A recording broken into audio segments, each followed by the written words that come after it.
Assalamualaikum warahmatullahi wabarakatuh dan selamat sejahtera. Saya Cikgu Muhammad Adham bin Adnan daripada Ma'had Al-Imam Al-Syafi'i PKG Pendang. Pada kali ini, Cikgu akan membincangkan standard pembelajaran 1.1.8 menyelesaikan masalah yang melibatkan persamaan kuadratik.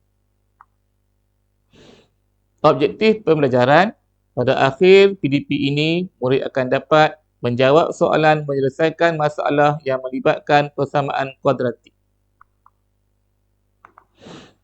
Bagaimanakah anda menyelesaikan masalah yang melibatkan persamaan kuadratik?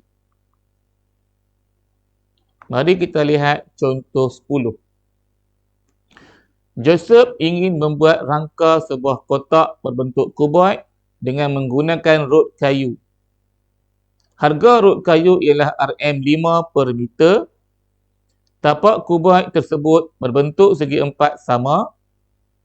Tinggi kuboid ialah 30 cm lebih daripada panjang tapak. Jumlah luas permukaan kotak ini ialah 4,800 cm persegi. Bajet Joseph untuk membina rangka sebuah kotak ialah RM15. Tentukan sama ada Joseph mempunyai bajet yang mencukupi atau tidak. Langkah penyelesaian. Yang pertama ialah memahami masalah. Panjang tapak sama dengan X cm. Tinggi kuboid sama dengan X tambah 30 cm. Jumlah luas permukaan sama dengan 4,800 cm persegi. Bajet sama dengan RM15 sebuah kotak.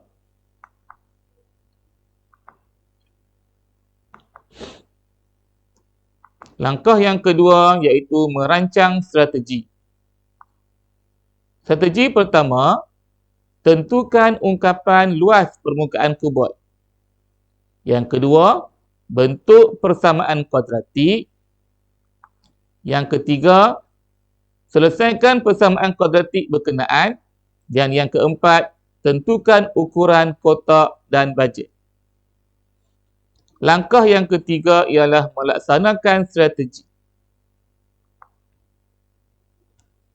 Mencari jumlah luas permukaan, iaitu 2 darab X darab X tambah 4 darab X darab kurungan X tambah 30 akan menjadi 2X kuasa 2 tambah 4X tambah 120X dan selesaikan akan mendapat 6X kuasa 2 tambah 120X.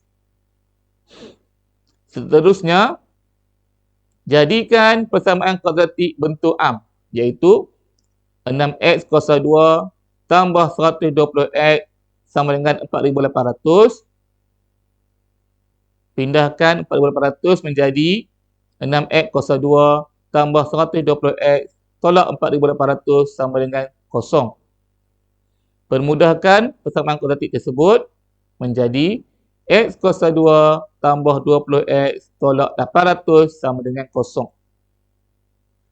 Faktorkan persamaan kuadratik menjadi X tambah 40 kurungan X tolak 20 sama dengan 0, yang mana nilai X sama dengan negatif 40 atau X sama dengan 20. Nilai X negatif 40 tidak diterima, maka nilai yang diambil ialah X sama dengan 20 cm. Ukuran kotak ialah 20 cm darab 20 cm darab 20 cm. Hitung panjang sisi kotak sama dengan 8 darab 20 cm tambah 4 darab 50 cm sama dengan 160 cm tambah 200 cm akan dapat 360 cm. Tukarkan kepada unit meter akan menjadi 3,6 meter. Seterusnya, hitung bajet, iaitu bajet sama dengan RM5 darab 3,6 Jawapannya RM18. Langkah yang terakhir itu kesimpulan. Kesimpulannya, Joseph tidak mempunyai bajet yang mencukupi untuk membina rangka kota ini. Setakat itu sahaja video pada kali ini. Sekian, terima kasih.